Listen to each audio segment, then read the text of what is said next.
Welcome to the Company Payroll System, Module 2 for employees. My name's Kelly Allison, the People and Culture Leader. At the end of this session, you'll be able to ensure you know what has to be done to get paid, understand the company's payroll process and systems, update personal details including bank details, access payslips and PAYG summaries, clock in and out of your shifts, apply for planned leave and view your roster. The company's payroll is paid on a fortnightly basis in arrears. The fortnight pay run is processed on a Monday with payment entering your bank generally by the Wednesday. All medical certificates and doctor's notes must be supplied to your manager at the end of the pay run, which is on the Friday. Employees are reminded if they do not follow the payroll process, they may not be paid. It is an employee's legal responsibility to ensure your payroll information is submitted accurately. For any troubleshooting, employees are encouraged to first review the payroll process handbook, which is provided by your manager. If there are any other further issues, you can discuss this with your manager, who will follow up with payroll in the event additional support is required. The company's payroll system comprises of 4 functions. The central point is the payroll system, which is administered by the payroll officer. This central system is what links all the employees' information to the other supporting features. The 3 supporting features are all web-based systems. Employees will be provided the access and login details to these 3 systems, which they will have access to once all their employment information has been provided. Employees are reminded that these systems hold your personal private information. Therefore, maintaining security on these systems is of extreme importance. EMO provides employees the information to access the following: personal details, banking details, payslips, and PAYG summaries. Employees are reminded that as they have access to this information, any additional copies will only be provided by the payroll officer in extreme circumstances. ClockLive provides employees the opportunity to sign in and out at the beginning and end of their shifts. This information feeds into their timesheet, which their manager will manage on a daily basis. It is the employee's responsibility to ensure they clock in and out accurately, as this information automatically feeds into their timesheet. Any inaccurate information due to the incorrect information being entered will be provided in the next applicable pay run. RosterLive ESS provides employees access to apply for planned leave and to view their centre's roster. We will now take you through a demonstration of EMO. We'll now take you through a demonstration of EMO. EMO is a web-based software system, therefore you just need access to an internet. You simply go to www.myadppayroll.com.au. Now my information will already be pre-populated in here. So in this login screen, I'll just take you through exactly what you need to log in for the first time. Firstly, there's a client ID number, which is this SP78374 number. Think of this as Buggles's unique company number. Secondly is the user ID number. This is your personal payroll number. Finally is the password. On your first time login, you'll be provided with a generic password for you to log in. If you are logging in at the centre or using an unsecured laptop or device, it would be recommended not to select the Remember Me function, as this will log you in straight away. It's important to note that this information provided here is your responsibility to ensure it maintains securely. So once you've entered in all of that information, just click Login. Once you've logged into the system, this will take you to the home dashboard. Up here at the top here, you'll see that SP number, which is the Buggles's company number. You'll see your payroll number, and you'll also see on this side your name, so you know you've logged into your account. A quick snapshot of the dashboard is you'll currently see your current annual leave entitlements, and if you've submitted any requests. Please note all centre-based employees won't have any workflow requests waiting around here. So I'll take you through to your personal details. You simply select My Details, And here you can see all the information that you provided with your employment documentation. You have access to edit all of this information at any stage. Therefore, if you ever change address or move, you can go into the address details, the number and street number, and you can change your information here. If you make any changes, just click the Save button. If you scroll down, you'll also see some home and contact details here. I'd recommend that if this is not already populated, for you to change this information. Again, if you make any changes, just press Save. We'll go to the emergency contact details. This is highly recommended for all employees to go and enter in this information. This is used in the event something happens to you at work. So therefore, all you do, like the personal details, is go into the contact name, you'll enter in their details, you'll select what the relationship is to that person, and you'll also provide their personal contact details. You can also add some additional information such as your doctor's name and their phone number. Again, once you've completed, just press Save. Next is the banking section. The banking section allows employees full responsibility and control over their banking information. So you'll see these conditions of use come up. You'll just click Continue, and here you'll see what the bank information that you provided with your employment documentation. Now, Buggles allows a maximum of 3 different bank accounts for you to distribute your pay into. So let's use an example of, say you want to split your pay 3 ways. The first way being that you'd like to spend, or you'd like to distribute $100 of your rent through to an account, and you'd like to also save 50% of your pay. So we'll click Add New, and in here you'll enter in the BSB number. You'll enter in that BSB number and you'll click Validate. What that's doing is that's checking that it's a valid BSB number. If it's not, this error message will come up. So we'll just click back in there and make sure that we've got the correct BSB number. We'll click Validate. So that's come back perfect. We'll enter in the account number, and we'll also enter in the account name. Under Unit, you'll see that you've got a $sign, a percentage, and a balance. So we want to distribute $100 per fortnight into this account for our rent. So that's all done. The next one we want to add is we'd like to save 50% of our pay into our savings account. So again, we're going to go into the BSB number, click Validate, make sure that's correct. And then we're going to enter in a different account number, or the applicable account number. We'll enter in the account name. And then we'll select percent.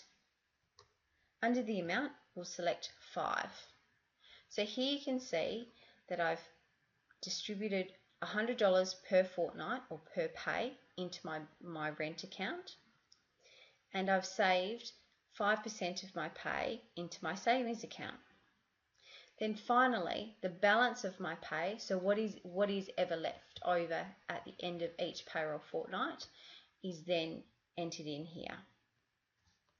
It's important to remember to click that Save button after every time that you make any changes. If you ever need to delete an account, so say you've saved all the money for your holiday, you can just quickly go in here and click the Delete button, and just confirm that there. So we'll just delete those 2. And so that's done. The next stage I'm going to show you is where to receive or to view your pay advices. So on this menu screen, you go to Pay Advices and Reports. And here you'll be able to see the pay advices. For all employees, you'll just see the pay advices. You won't see this report here. So you'll simply click on that pay advice, and that will bring up a view in a PDF document for you to have a look at your pay advice. You're also able to download or save that PDF if you're on your personal laptop. So just remembering again that your payslip is your personal and confidential information. So making sure you don't save it on the centre laptop or anything like that where that confidentiality may be breached. Having the information accessible here and via a website also is beneficial in the event that you've forgotten, say you have an appointment with your bank manager and you've forgotten to print off your last 3 payslips. You could quickly go to your bank manager and say, can I just jump on the internet at the moment and I'll print those off. So it's quite easy and it's accessible to you here. Really important to note as well that pay advices or pay slips can only ever be generated once. So in the event that you haven't had access to emo or you're experiencing some technical difficulties, it may not be reasonable or available for the payroll officer to be able to generate those pay advices to you. So just keep that in mind. At the end of each financial year, you also have access to your payment summaries. So you just click onto your payment summary, and just like the pay advices, that will bring up a PDF document that you can view and download from here. So you've got access to that as well, which is great. Now also the final part of emo is the change password function. The first time that you'll log on to emo, you'll be asked to change your password straight away. So in this screen will look something like this. So in here you'll select your old password, so that generic password, and then your new password. So remembering that any current passwords must conform to the following. So a minimum of 6 characters long and contain at least 2 numeric or 2 alphabetic characters. So that's really important. Once you've done, you'll just press reset password there. Also is about you can also access your secret questions. So going into that system or that functionality of the system is really important in the event that you forget your password. So you can answer a series of secret questions that only you know the answer to for you to be able to reset your password. Okay, system. Anytime that once you've finished at any time whenever you're on emo, just click that log out screen and it will successfully log you out. We will now take you through a demonstration of ClockLive. ClockLive provides the employee the opportunity to sign in and out at the beginning and end of their shift. Employees will access ClockLive through a Surface tablet, which looks like this. Employees are required to click the desktop and through Internet Explorer, open the ClockLive website, which will be saved as a favourite website.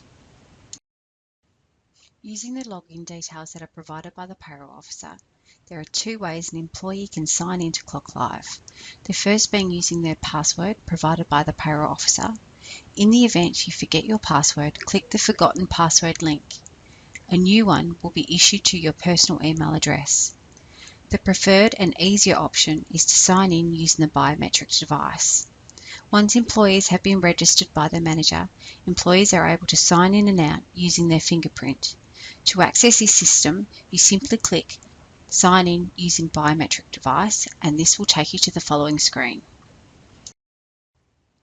Here, employees enter their username and click Scan in. Once prompted, using the scanning device attached to the tablet, employees are prompted to place their finger on the device. Once registered, it will take you to the following screen. Here, employees are able to select and confirm which centre they are working, and also if they are working on the floor or in the office with the approval from their manager. Once completed, select Clock Now. The same process is followed for when employees are signing out. We will now take you through a demonstration of RosterLive.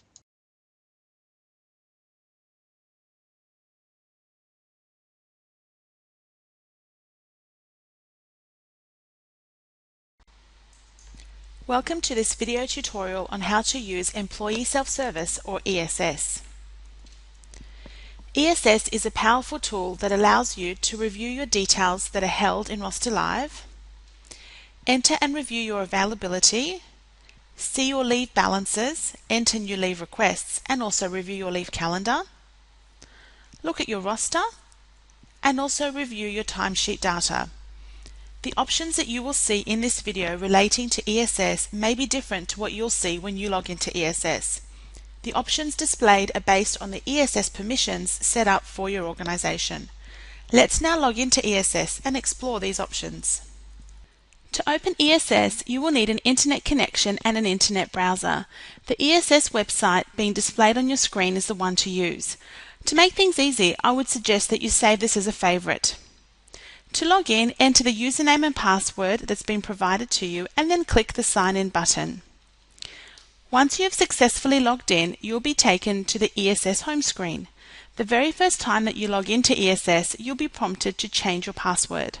You may also change your password at any time by clicking on the Change Password button. In the Change Password screen, enter the current or your old password, and then enter the new password that you'd like to set and confirm that new password. Once entered, click the Save button. A confirmation message will be displayed to confirm that your password has been successfully saved. To return to the ESS home screen at any time, you can click the RosterLive logo located on the top left of your screen. We'll now take a minute to talk about moving around ESS. On the left-hand side of the home screen, you will see some information messages or notices that your management team has made available for you to review. In the center of your screen are a number of buttons that allow you to access the various ESS functions that you have access to. Remember that what you see on your screen may be different to what you're seeing right now. Another way that you can move around ESS is to use the menus located along the top of your screen. On the right-hand side of your screen are a number of quick link icons to some other ESS options. The first icon is a link to the ESS help manuals, allowing you to access some more information about ESS. The next icon along, the envelope, allows you to send a message to your ESS administrator, which is someone within your organization. You then have your printer icon, which allows you to generate a printout of anything that you see on your ESS screen. And finally is the Sign Out button, which you should always click when you're finished using ESS. We will now have a look at the available ESS functions, starting with My Details. My Details can be accessed by clicking the My Details button in the center of the screen or by using the My Details menu item. In the My Details page, there are a number of different views that you may have access to. Remember, the options here will depend upon the ESS settings for your organization. We'll begin with Personal Details. In this view, I can see my personal information such as my date of birth and my name. If I have the required access, I can update some of these fields if I ever need to. Next along, we have Contact Details. In this view, I can see the contact information that is held for me. Once again, I can update these fields if I have the permission to do so. For example, let's say that I have a new mobile number. I can enter my new mobile number details in this field and then click the Save button. A message will pop up to confirm that my change has been submitted for approval. Once approved, my details are updated in RosterLive. Anything displayed with a pink background in ESS indicates that my change is awaiting approval. Also, as I hover my mouse over the pink field, I can see the previous value for this field prior to my change. Next along, we have Bank Details. This screen holds the bank information that is used by Payroll. In this screen, my access does not allow me to make any changes, only to view the data that has been entered. If I need to have this information updated, I would need to contact the appropriate person or people within the organization to make the changes for me. The last option under My Details is Extended Details. This screen holds additional information for me, such as my next of kin details. If permitted, I can edit any of the data on my screen by clicking the Edit button on the left-hand side of the necessary item. Once again, I would enter my required changes and then click the Save button to submit those changes for approval. Let's now review my availability. I'll click on the My Availability menu item to access the My Availability page. My Availability allows you to add requests for the days and/or times that you are unavailable to work. This is not the same, however, as planned leave. Under My Availability, you may have access to two options depending upon your ESS permissions. In my case, I have access to ad hoc unavailability, those once-off days and times I'm unable to work, and recurring unavailability. Under ad hoc unavailability, I can see that I have one request that is still pending for approval on the 28th of February. The request for the 10th of January has already been approved, as it does not have the pink background. To add another ad hoc unavailability request, we click the Add button. A pop-up screen will open, allowing you to add your requirements. In this example, I will request that I'm not rostered to work on the 2nd of March 2013. And I'll select the dates using my calendar. I will leave the times as 0000, the first minute of the day, and 23:59, the last minute of the day. This indicates that I'm unavailable for the whole day. I can enter a reason as well. Once complete, I click the Save button. In this case, I've received an error message relating to my request. The error is letting me know that I have a conflicting roster for this day. This means that I'm unable to process this request. To acknowledge this message, I'll click on the red X. If I would still like to process this request, I would need to go and contact my manager. I also have access to recurring unavailability. Recurring unavailability refers to those regular days or hours that I'm unable to work. For example, I have a recurring unavailability entry on a Friday from 9 till 5:30 as I attend a lecture on that day. My permissions prevent me from entering these details myself, however, I do have access to review what has been entered for me by my manager. Using ESS, you can also review and make requests relating to planned leave. Clicking on My Leave in the menu items will open the My Leave page. Within My Leave, I may have up to 3 views available to me, once again depending on my ESS permissions. I can see that I have access to my leave calendar, leave requests, and to review my leave balances. Let's explore the leave calendar first. Within the leave calendar page, I can review my calendar for the year that I've selected on the right-hand side of my screen. By clicking the drop-down arrow, I can select to review prior years or future years. Selecting 2012, I'll be able to see the leave entries relating to that year. These entries are all color-coded to indicate their status. At the bottom of the screen is a legend that explains what the colors mean. As you can see, I have one date in pink, meaning that this leave request has been submitted for approval. Anything red indicates a declined leave request. Anything green tells me that my leave has been approved. And anything with a yellow background, such as the 30th of August, tells me that the leave has been cancelled. If I see anything with a grey background, it means that the leave request has been entered but has not been submitted for approval. It is therefore unsubmitted. Back at the top of the screen, let's select the Leave Balances view. In this view, I'm able to see the balances of the various leave types that have been made available to me in ESS. In my case, access has been given only to the annual leave balance. When planning leave, it might be helpful for me to review this page prior to entering a leave request, as I'm then able to check that I have the required hours available. Now that we've reviewed our leave balance, let's enter a leave request by clicking the Leave Requests view.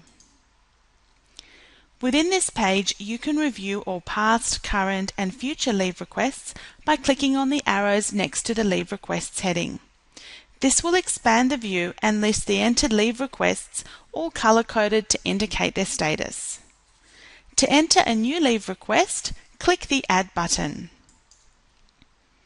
I would like to enter a leave request for the 29th of January 2013. I'll use my calendar to help me do so. If you need to move to a different month, you can use the right and left arrows beside the month name to select the required month.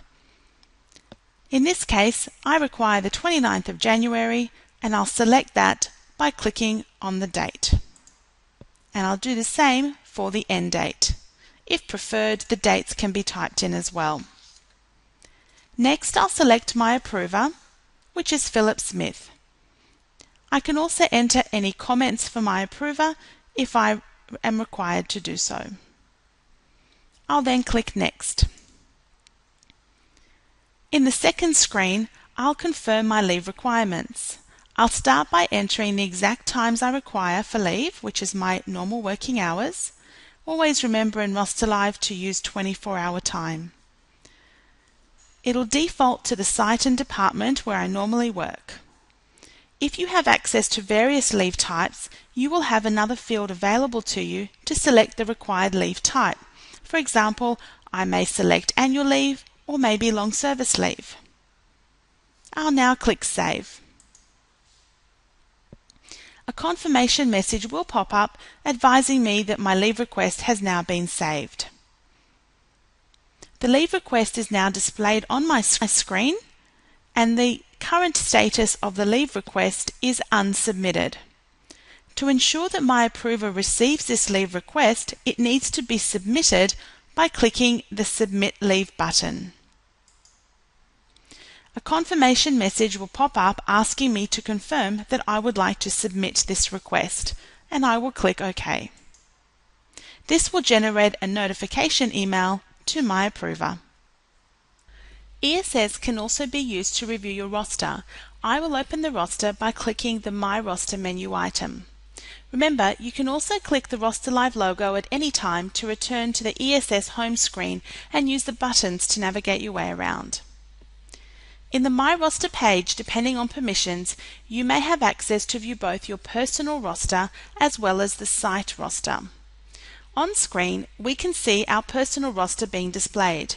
This view lists the details of the shifts, such as the dates and times that you've been rostered to work for the selected time period. You can select the time period required using the filter area on the top right of the screen. Using the green left and right arrows, you can navigate to past or future periods. You can also click the refresh button at any time to update the data on your screen. The information displayed in this view is dependent on the settings for your organization, so you may see more or less columns in your display. Another item that you might also see are comments that have been added to some of your shifts. For example, if I hover my mouse over Sunday, the 3rd of March, a pop-up will appear displaying the comment that has been entered against my name for this shift. You may also notice that 2 of my shifts have some codes entered against them under the status column. To understand these codes, a legend is provided below my shifts list. In the example on screen, a W has been used on 2 of my shifts. Referring to my legend, I can see that W means waiting response. In other words, this may not be a normal shift that I work, so my manager has used the W code as a way of asking me to confirm whether or not I'm available to work on either of these days. Let's say, for example, that I'm able to work the shift on Sunday the 3rd of March, but I'm unavailable on the 21st of February. Clicking the little arrow next to the W on the 3rd of March, I'll select Yes, confirming I can work. For the 21st of February, I'll select No, I cannot work.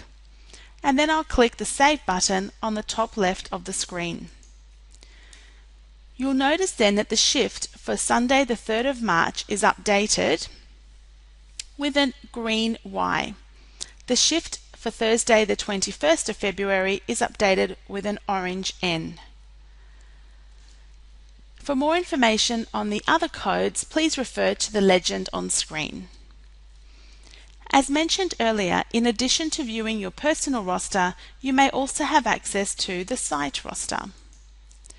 In the site roster view, I can see all the people who are working shifts at the same site as me for the selected period. Anything with a dark green highlight indicates my shifts.